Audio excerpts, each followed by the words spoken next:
آزمائش تو تب شروع ہوتی ہے جب کوئی چیز جان سے زیادہ پیاری ہو جاتی ہے، جب اس چیز سے خود سے بھی زیادہ محبت ہو جاتی ہے۔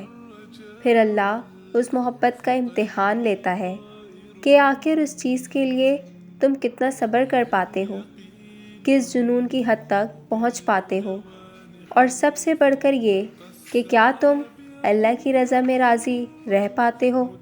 آزمائش تو مختصر ہوتی ہے، پھر وہ ہر چیز دگنی کر کے واپس کر دیتا ہے، مگر تم یہ بات سمجھنے میں بہت دیر لگا دیتے ہو، تبھی تو تم اکثر بے سکون رہتے ہو۔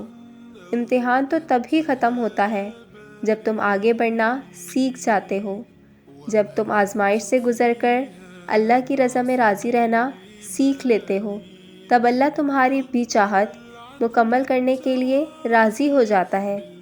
جان لو کہ آزمائش وقتی ہوتی ہے، جتنی جلدی آزمائش سے مایوس ہونے کے بجائے اللہ سے جڑ جاؤ گے، اتنی جلدی آزمائش سے دستبردار بھی ہو جاؤ گے۔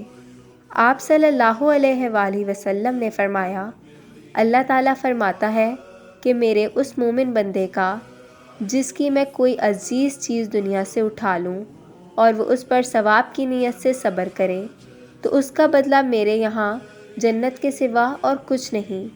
ایک بات ہمیشہ یاد رکھیں، ہزاروں مسائل کا ایک ہی حل ہے، اور وہ ہے توکل۔